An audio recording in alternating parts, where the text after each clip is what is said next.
வணக்கம். நம்ம இன்னைக்கு வின்வின் டிஎன்பிஎஸ்சி சேனலில் உள்ளாட்சி அமைப்புகளில் 90 கேள்வி பதில்கள் பார்க்க போகிறோம். இந்த கேள்வி பதில்கள்லாம் திரும்ப கேட்கப்பட்ட கேள்விகள் டிஎன்பிஎஸ்சி குரூப் 1, குரூப் 2, குரூப் 4ல். அது மட்டும் இல்லாமல் தமிழ்நாடு சமச்சீர் பாட புத்தகத்தில் 9, 10ஆம் வகுப்புகளில் உள்ளாட்சி அமைப்புகள் இருக்குல்ல, அதிலிருந்து எடுக்கப்பட்ட கேள்விகளும் இருக்குது. மொத்தம் 90 கேள்விகள். இந்த வீடியோவை பார்க்கும்போது நீங்கள் கண்டிப்பாக உள்ளாட்சி அமைப்புகள் பற்றின ஒரு கிளியரிட்டியான படிப்பு படிச்சிடலாம். வாங்க வீடியோ பார்க்கலாம். நவீன இந்தியாவின் ஸ்தல சுய ஆட்சியின் தந்தை என்று சரியாக அழைக்கப்படுபவர் யார்? ரிப்பன் பிரபு. நவீன இந்தியாவின் ஸ்தல சுய ஆட்சியின் தந்தை யார்? ரிப்பன் பிரபு. பஞ்சாயத்துகளுக்கு அரசியலமைப்பு அடிப்படையிலான நிலையினை வழங்குமாறு பரிந்துரைத்த குழு எது? எல்எம் சிங்வி குழு. கான்ஸ்டியூஷனல் ஸ்டேட்டஸ்னு சொல்லுவாங்க இல்லையா, அதுக்கு முன்னாடி பஞ்சாயத்து பற்றின எந்த ஒரு ரூல்ஸும் கான்ஸ்டியூஷனில் இருந்திருக்காது. இந்த அரசியலமைப்பு அடிப்படை நிலையினை கொடுக்கணும்னு யார் பரிஞ்சிருக்காங்கன்னா எல்எம் சிங்வி குழு. இந்தியாவில் உள்ளாட்சி அரசாங்க அமைப்பை கொண்டு வந்தவர் யார்? ரிப்பன் பிரபு. சில கேள்விகள் திரும்ப வர மாதிரி இருக்கும், ஆனால் படிச்சுக்கோங்க, உங்களுக்கு ஈஸியாக மனப்பாடம் ஆயிரும். கிராம சபை கூட்டங்கள் நடைபெறும் நாட்கள், இது முன்னாடி 4 நாட்கள் நடந்துட்டு இருந்தது, இப்போ 6 நாளாக மாற்றிட்டாங்க. அதனால் இதை மாற்றிக்கோங்க. ஜனவரி 26, மார்ச் 22, மே 1, ஆகஸ்ட் 15, அக்டோபர் 2, அக்டோபர் 2. இந்த மார்ச் 22 உலக நீர் நாள். யாரால் பஞ்சாயத்து ராஜின் அடித்தளம் அமைக்கப்பட்டது? இதுக்கான அடித்தளம் அமைத்தர் ஜவஹர்லால் நேரு. பஞ்சாயத்து ராஜ் எங்கு முதலில் தொடங்கப்பட்டது? ராஜஸ்தான் மாநிலத்தில் நாகர்ன்ற ஒரு இடத்துல தான். எத்தனை பஞ்சாயத்து அமைப்புகளின் பணிகள் 73வது அரசியலமைப்பு சட்ட திருத்தத்தில் குறிப்பிடப்பட்டுள்ளது? 29 பணிகள். எத்தனை பஞ்சாயத்து அமைப்புகளின் பணிகள் 73வது அரசியலமைப்பு சட்ட திருத்தத்தில் குறிப்பிடப்பட்டுள்ளது? 29 பணிகள். கீழ்கண்பனவற்றுள், அதாவது இதில் ஒரு 4 விதி கொடுத்துருந்தாங்க பிரிவு, நான் டைரக்டாக ஆன்சர் கொடுத்துட்டேன். எந்த விதியின் கீழ் பஞ்சாயத்து ராஜ் அமைப்புகளில் எஸ்சி மற்றும் எஸ்டி இனத்தவர்களுக்கான இடஒதுக்கீடு பற்றி கூறுகிறது? 243D. சமுதாய வளர்ச்சி திட்டத்தில் மக்களின் பங்களிப்பை பரிந்துரைத்த குழு, அதாவது சமுதாய வளர்ச்சி திட்டத்தில் மக்களின் பங்களிப்பும் இருக்கணும் அப்படின்னு சொன்ன குழு எதுனா பல்வந்த்ராய் மேத்தா குழு. யார் மாநகராட்சி ஆணையரை பணியில் அமர்த்துவது? மாநில அரசாங்கம். யார் மாநகராட்சி ஆணையரை பணியில் அமர்த்துவது? மாநில அரசாங்கம். மெட்ராஸில் முனிசிபல் மாநகராட்சி ஏற்படுத்தப்பட்ட ஆண்டு, இதில் எது கிடையாதுன்னு கேட்டிருக்காங்க, இந்த ஆண்டு மட்டும் தவிர இந்த கேள்வியை விட்டுருங்க. அடுத்தது பாருங்கள். உள்ளாட்சி முறையை பற்றிய தீர்மானத்தை இந்திய அரசாங்கம் வெளியிட்ட ஆண்டு? 1918. சுதந்திரத்தும் அடையிறதுக்கு முன்னாடியே உள்ளாட்சி பற்றின தீர்மானம் கொண்டு வந்திருப்பாங்க. அதுக்கப்புறம் அதுக்கான அடிப்படை அமைச்சு சுதந்திரத்துக்கு முன்னாடி உள்ளாட்சி அமைப்பை ஆரம்பிச்சிருப்பாங்க. அரசாங்கத்தில் எஸ்சி மற்றும் எஸ்டி மக்களுக்கு மக்கள் தொகையில் அடிப்படையில் ஒதுக்கீடு வேண்டும் என பரிந்துரைத்த குழு அசோக் மேத்தா குழு. எஸ்சி மற்றும் எஸ்டி இனத்தவர்களுக்கு மக்கள் தொகை அடிப்படையில் ஒதுக்கீடு வேண்டும் என பரிந்துரைத்த குழு அசோக் மேத்தா குழு. கண்டோன்மெண்ட் வாரியத்தின் தலைவர் யாரால் நியமனம் செய்யப்படுகிறார்? ஜனாதிபதி. கண்டோன்மெண்ட் வாரியத்தின் தலைவர் யாரால் நியமனம் செய்யப்படுகிறார்? ஜனாதிபதி. சிங்வி குழுவின் முக்கிய பரிந்துரை, உள்ளாட்சி அரசாங்கங்கள் மீண்டும் உயிர் பெற வைப்பது.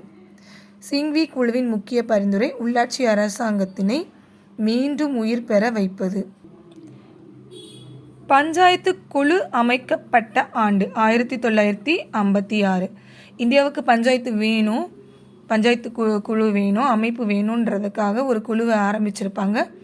அவங்க எப்படிலாம் நம்ம இந்தியாவில் பஞ்சாயத்து அமைப்பாக ஏற்படுத்தலான்னு ஒரு பரிந்துரைகள் கொடுத்துருப்பாங்க. இது அமைக்கப்பட்ட ஆண்டு 1956. பஞ்சாயத்து ராஜ் அதிகாரம் குறிக்கப்பட்டுள்ள அட்டவணை 11வது அட்டவணை. பஞ்சாயத்து ராஜ் அதிகாரம் குறிக்கப்பட்டுள்ள அட்டவணை 11வது அட்டவணை. மாவட்ட பஞ்சாயத்து உறுப்பினரின் வயது தகுதி, அவருக்கு 21 வயது இருக்கணும். இது குறிக்கிற அந்த பகுதி பார்ட் 9, அதாவது பகுதி 9. இது எந்த சட்ட திருத்தத்தில் கொண்டு வந்தாங்கன்னா 73வது சட்ட திருத்தம், ஆண்டு 1992. அவரோட அந்த காலம் பணிக்காலம் வந்து 5 வருடம். 243C பிரி எதை பற்றி கூறுது? பஞ்சாயத்து அமைப்பு. 243C எதை பற்றி கூறுகிறதுனா பஞ்சாயத்து அமைப்பு. மாநகராட்சியின் மக்கள் தொகை எவ்வளோ இருக்கணும்? ஒரு மாநகராட்சின்னு சொல்கிறதுக்கு அதனுடைய மக்கள் தொகை 10 லட்சத்துக்கு மேலே இருக்கணும். பஞ்சாயத்து ராஜின் மகா சாசனம், அதாவது மேக்னகர்த்தா, இது என்னன்னா பல்வந்த்ராய் குழு கொடுத்த பரிந்துரை தான். பஞ்சாயத்து ராஜின் மகா சாசனம் மேக்னகர்த்தா எந்த குழு கொடுத்த பரிந்துரைனா பல்வந்த்ராய் குழு. உள்ளாட்சி தேர்தலில் பெண்களுக்கான இடஒதுக்கீடு 33%. உள்ளாட்சி தேர்தலில் பெண்களுக்கான இடஒதுக்கீடு 33%. அடுத்து 3 அடுக்கு முறையை பரிந்துரைத்தவர் பல்வந்த் ராய் குழு. 2 அடுக்கு முறையை பரிந்துரைத்தவர் அசோக் மேத்தா குழு. பஞ்சாயத்து ராஜ்யத்தின் முதலாவதும் தலையாய அழகாக திகழ்வது எது? கிராம பஞ்சாயத்து. பஞ்சாயத்து ராஜ்யத்தின் முதலாவதும் தலையாய அழகாக திகழ்வது எது? கிராம பஞ்சாயத்து. சென்னை பெரு மாநகராட்சியின் உறுப்பினர்களின் எண்ணிக்கை, இது மாறிட்டே இருக்கும். இப்போ என்ன இருக்குன்றதை நான் இன்னொரு வீடியோவில் அப்டேட் பண்ணுறேன். சென்னை பெரு மாநகராட்சியின் உறுப்பினர்களின் எண்ணிக்கையை நீங்கள் பார்த்துக்கோங்க, கூகுளில் கூட நான் கண்டிப்பாக இன்னொரு வீடியோவில் அப்டேட் பண்ணுறேன். பஞ்சாயத்து ராஜ் கூறப்பட்டுள்ள பகுதி, பகுதி 9. பஞ்சாயத்து ராஜ் கூறப்பட்டுள்ள பகுதி, பகுதி 9. அட்டவணைனா 11. பல்வந்த் ராய் குழுவின் அடிப்படையில் ஜில்லா பரிஷத்தின் தலைவர், மாவட்ட ஆட்சி தலைவர், இவர் தான் 3 அடுக்கு முறையை சொல்லியிருப்பார். பல்வந்த் ராய் குழுவின் அடிப்படையில் ஜில்லா பரிஷத்தின் தலைவர், மாவட்ட ஆட்சி தலைவர். எந்த குழு பஞ்சாயத்து அலகிற்கான மக்கள் தொகை அளவு 1500 இருந்து 2000 வரை இருக்க வேண்டும் என்ற குழு பரிந்துரையை கொடுத்தது? அதாவது பஞ்சாயத்து ஒரு இருக்கணும்னா அந்த கிராமத்தோட அளவு 1500லேருந்து 2000 வரை இருக்கணும்னு சொன்ன குழு எதுன்னு கேட்குறாங்க. இது யாருன்னா அசோக் மேத்தா குழு. மாநகராட்சியின் முதல் குடிமகன் யார்? மேயர் தான். மாநகராட்சியின் முதல் குடிமகன் மேயர். அசோக் மேத்தா குழு பரிந்துரைத்த முறை 2 அடுக்கு முறை. 243D வலியுறுத்துவது பஞ்சாயத்து ராஜில் SC ST இனத்தவருக்கான இடஒதுக்கீடு மற்றும் பெண்களுக்கான இடஒதுக்கீடு. கிராம சபை பொதுவாக வருடத்திற்கு எத்தனை முறை கூடும்? 4 முதல்ல இருந்தது, இப்போ 6. கிராம சபை பொதுவாக வருடத்திற்கு எத்தனை முறை கூடும்? 6 முறை கூடும். 73வது சட்ட திருத்தம், 74வது சட்ட திருத்தம். இதில் 73வது சட்ட திருத்தம் கிராம பஞ்சாயத்து, 74வது சட்ட திருத்தம் நகர்பாலிகாவுக்கான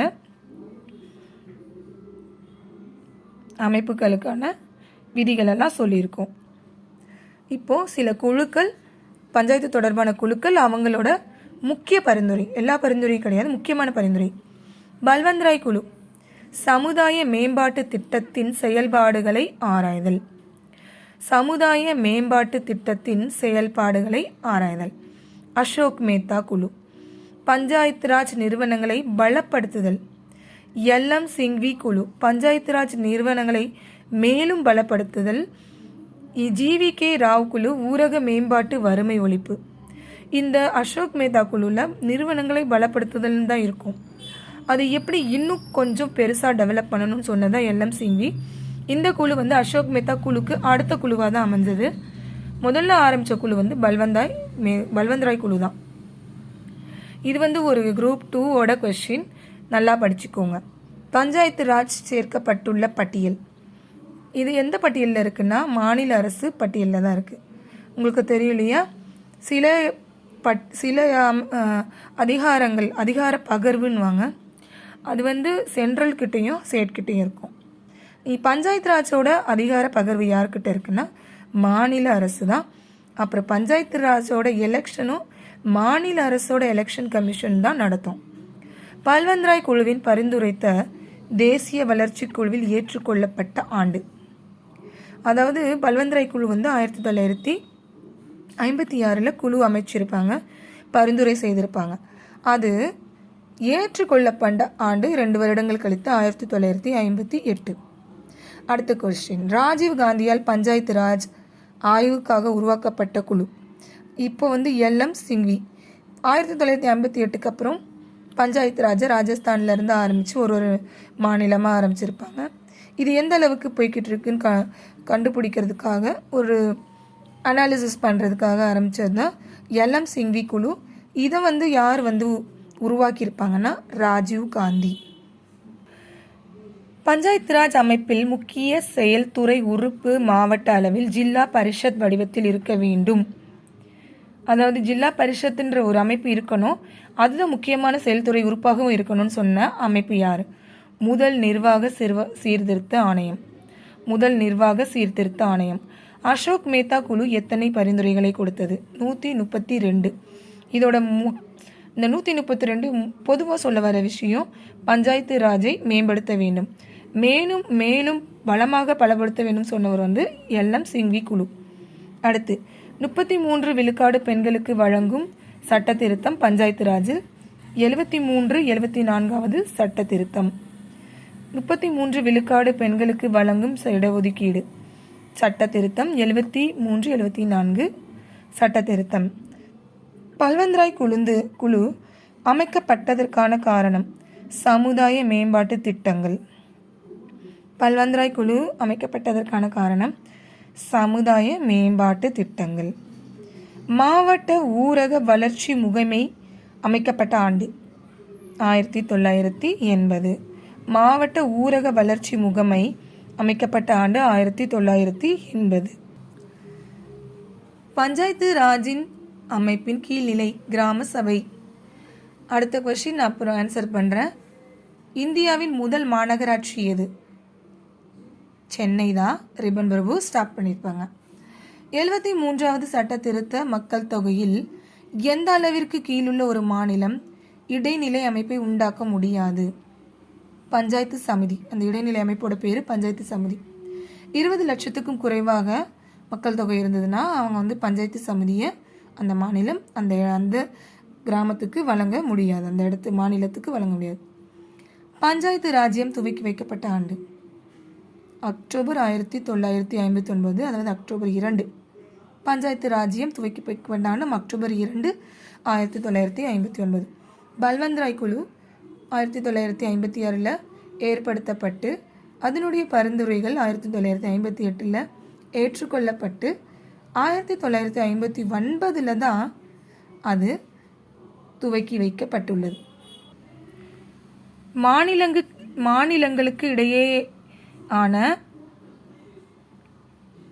மாநிலங்களுக்கு இடையேயான ஏற்படுத்தப்பட்ட குழு, அந்த சீரான அமைப்புகள். இந்த குழு எப்போ ஏற்படுத்தப்பட்டதுன்னா 1990. பஞ்சாயத்துகளுக்கு அரசியலமைப்பு அடிப்படையை நிலையில் பரிந்துரைத்த குழு எல்எம் சிங்வி. கான்ஸ்டியூஷனல் ஸ்டேட்டஸ் கொடுக்கணும்னு சொன்னவங்க யார்? எல்எம் சிங்வி குழு. சிங்வி குழுவின் முக்கிய பரிந்துரை உள்ளாட்சி அரசாங்கங்களை மீண்டும் உயிர் பெற வைப்பது. அதாவது இவங்க என்ன சொல்கிறாங்கன்னா, பேரளவுக்கு தான் பஞ்சாயத்து நடந்துட்டுருக்கு, இதில் பெருசாக எதுவும் நடக்கலைன்னு சொல்லி இது மறுபடியும் கிராஸ் ரூட் லெவலில் கொண்டு வரணும்னு சொல்லுவாங்க. நகர்பாலிகா சட்ட திருத்தம் 73வது சட்ட திருத்தம். உள்ளாட்சி துறையில் தேர்தல் கட்டாயம் இருக்க வேண்டும் என்று சொல்லிய சட்ட திருத்தம் 73வது சட்ட திருத்தம் 1992. உள்ளாட்சி துறையில் தேர்தல் கட்டாயம் இருக்க வேண்டும் என்று கூறிய சட்ட திருத்தம் 73வது சட்ட திருத்தம் 1992. முதல் மாநகராட்சி சென்னையில் ஏற்படுத்தப்பட்ட ஆண்டு 1688. முதல் மாநகராட்சி சென்னையில் ஏற்படுத்தப்பட்ட ஆண்டு 1688. அடுத்து பஞ்சாயத்து ராஜ் தேர்தல் வேண்டும் அப்படின்னு சொன்ன குழு கே சந்தானம். பஞ்சாயத்து ராஜ் பயிற்சி மையங்கள் அமைக்கப்பட வேண்டும் ஜி ராமச்சந்திரன். சமுதாய மேம்பாடும் பஞ்சாயத்து ராஜும், இதை சொன்னவங்க யார்? திருமதி தயா சௌபே. பஞ்சாயத்து ராஜின் புள்ளியியல் பகுப்பாய்வுகளை நடத்தியவர் VR ராவ். இதெல்லாம் இந்த கொஸ்டின் ரொம்ப ரொம்ப இம்பார்ட்டன்ட் கொஸ்டின், பார்த்துக்கோங்க. பிற்கால சோழர்களின் தஞ்சை சோழ பேரரசு எந்த அமைப்பில் உச்ச நிலை அடைந்தது? உள்ளாட்சி அமைப்பு. எந்த பேரரசு காலத்தில் உள்ளாட்சி அமைப்பை பற்றிய குறிப்புகள் உள்ளன? உடனே நம்ம சோழ பேரரசு நினைக்கக்கூடாது. குறிப்புகள் இதில் எங்கேருந்து பற்றி இருக்கலாம்? மௌரிய பேரரசு. ரிப்பன் பிரபு தீர்மானம் நிறைவேற்றப்பட்ட ஆண்டு 1882. ரிப்பன் பிரபு தீர்மானம் நிறைவேற்றப்பட்ட ஆண்டு 1882.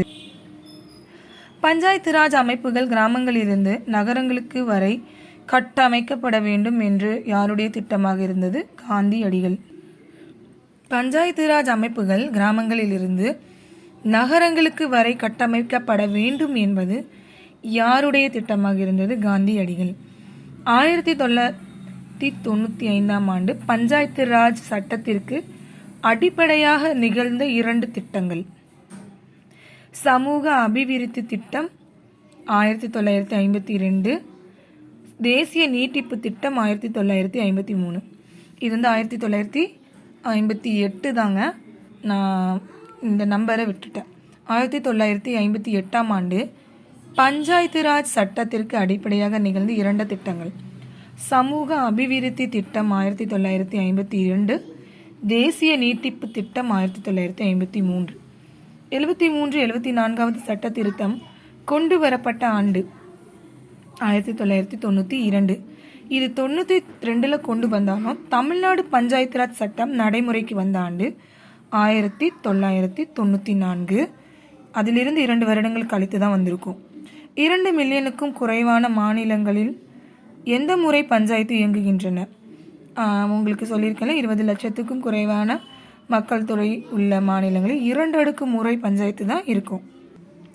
பல்வந்தராய் குழு பரிந்துரைகள், முக்கிய பரிந்துரைகள்: 3 அடுக்கு பஞ்சாயத்து முறை, கிராம அளவில் கிராம ஊராட்சிகள் நேரடி தேர்தல், கிராம அளவில் கிராம ஊராட்சிகள் நேரடி தேர்தல், வட்டார அளவில் சமுதாய பஞ்சாயத்து சமிதி, வட்டார அளவில் பஞ்சாயத்து சமிதி, மாவட்ட அளவில் ஜில்லா பரிஷத். இதில் மறைமுக தேர்தல் நடத்தணும். கிராம அளவில் நேரடி தேர்தல், மாவட்ட அளவில் மறைமுக தேர்தல். அசோக் மேத்தா குழு 1977-78 பரிந்துரைகள்: 2 அடுக்கு முறை, அரசியல் கட்சிகள் அனைத்தும் தேர்தலில் பங்கு பெற வேண்டும். ஜிவிகே ராவ் குழு 1985. இவரோட திட்டக்குழுவை யார் அமைச்சிருப்பாங்க? இவர் தான். என்ன சொல்கிறாங்க? இந்த குழு தான் வேரற்ற புற்களாக பஞ்சாயத்து ராஜ் உள்ளது. எல்எம் சிங்வி குழு 1986. எல்எம் சிங்வி குழு 1986 அமைத்தவர் யாரு? ராஜீவ் காந்தி.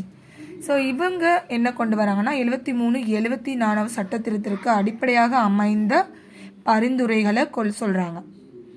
அடுத்த கேள்வி: 1994 ஆண்டு தமிழ்நாடு பஞ்சாயத்து ராஜ் ஆரம்பிக்கப்பட்டது. அதோட சிறப்பு அம்சங்கள். இது எப்படி கொடுப்பாங்கன்னா, இந்த அம்சங்கள் கொடுத்து இதில் எது இந்த நம்ம சட்டத்தில் இல்லாத அம்சம்னு கேட்பாங்க, இல்லை இதில் எது சரியான அப்படின்னு கூட கேட்பாங்க. 3 அடுக்கு அமைப்பு, கிராம சபை, தேர்தல் ஆணையத்தினை நிறுவுதல், நிதி ஆணையத்தினை நிறுவுதல், பட்டியல் பழங்குடியினரின் இடஒதுக்கீடு, பெண்களுக்கு 1/3 பங்கு, மாவட்ட திட்டக்குழுக்களை அமைத்தல். இதில் நிதி ஆணையம் இதுக்கு வராது. ஏன்னா நிதி ஆணையம்ன்றது இவங்களுக்கு கிடையாது, பஞ்சாயத்து ராஜ் கிடையாது. இது இந்த வினால இது தவறானது. கிராம ஊராட்சி உறுப்பினர்கள் மற்றும் தலைவர்களின் பதவிக்காலம் 5 ஆண்டுகள். கிராம ஊராட்சியின் ஆய்வாளர் யார்? மாவட்ட ஆட்சியர். கிராம ஊராட்சியின் ஆய்வாளர் மாவட்ட ஆட்சியர். 3 அடுக்கு அமைப்பில் எந்த ஊராட்சி அமைப்பு வரி விதிக்க அதிகாரம் கொண்டது? கிராம ஊராட்சி மட்டும்தான். 3 அடுக்கு அமைப்பில் எந்த ஊராட்சி அமைப்பு வரி விதிக்கும் அதிகாரம் கொண்டது? கிராம ஊராட்சி. அடுத்து மதராஸ் கிராம பஞ்சாயத்து சட்டம் கொண்டு வரப்பட்ட ஆண்டு 1950. மதராஸ் பஞ்சாயத்து சட்டம் 1958. மதராஸ் மாவட்ட வளர்ச்சி கவுன்சில் சட்டம் இயற்றப்பட்ட ஆண்டு. இதுக்கு முன்னாடி பார்த்தது பஞ்சாயத்து சட்டம். அதே இயர்லேயே மாவட்ட வளர்ச்சி கவுன்சில் சட்டம் ஒன்று கொண்டு வந்திருக்காங்க. இது கொண்டு வரப்பட்ட ஆண்டு, இயற்றப்பட்ட ஆண்டு 1958. மாநகராட்சியின் நிர்வாக அலுவலர், மாநகராட்சி ஆணையர். மாநகராட்சி நிர்வாக அலுவலர், மாநகராட்சி ஆணையர். 500க்கும் மேற்பட்ட மக்கள் தொகை இருந்தவங்களாக இருந்தால் அவங்க கிராம ஊராட்சி. 5000த்துக்கு மேற்பட்டவங்களாக இருந்தால் ஊராட்சி ஒன்றியம். 50,000த்துக்கும் மேற்பட்ட மக்கள் தொகை மாவட்ட ஊராட்சி. எந்த ஆண்டிலிருந்து பல ஆண்டுகள் பெரியார் ஈரோடு நகராட்சியின் பெரும் தலைவராக பதவி வகித்தார்? இவரும் இந்த ஊராட்சி நகராட்சின்ற முறையில் வர்றதுனால இந்த கேள்வி முக்கியமானது. 1917. குழாய் மூலம் குடிநீர் விநியோகம் செய்த முதலில் இந்தியாவிலேயே குழாய் மூலம் குடிநீர் விநியோகம் செய்தவர் பெரியார். 1919. கிராம பஞ்சாயத்து அமைப்பு பற்றி குறிப்பிடும் சரத்து 40. பெண்கள் இடஒதுக்கீடு தமிழ்நாட்டில் 1/3. இது ஒரு லேட்டஸ்டான விஷயம், படிச்சுக்கோங்க, ஸ்கூல் புக்கில் இருக்குது. ஓடந்துறை கிராமம். இந்த கிராமம் ஒரு சக்ஸஸ்ஃபுல்லான ஒரு ஊராட்சி ஒன்றியமாக இருக்காங்க, அமைப்பாக இருக்காங்க. இவங்க குடிசைகள் இல்லாத கிராமம். 1,30,00,000 செலவில் காற்றாலை. இதற்கான மானியம் அரசு தான் வழங்கிச்சு. இதன் மூலமாக 7.5 யூனிட் மின்சார லட்சம், அதாவது 7.5 லட்சம் யூனிட் மின்சாரம் தயாரிக்கிறாங்க. இதில் 2.5 யூனிட் மின்சாரத்தை இவங்க அரசிற்கே விற்கிறாங்க. இதனால் அவங்க 20 லட்சம் ரூபாய் வருமானம் ஆண்டிற்கு பெற்றுக்கொள்கிறாங்க. இது ஒரு சிறந்த கிராமம் உள்ளாட்சி அமைப்பில். நன்றி. இதோட நம்ம உள்ளாட்சி அமைப்புக்கான 90 வினாக்கள் முடிந்தது. உங்களுக்கு இந்த வீடியோ பிடிச்சிருந்ததுன்னா லைக் பண்ணுங்கள், சப்ஸ்கிரைப் பண்ணுங்கள், கண்டிப்பாக ஷேர் பண்ணுங்கள்.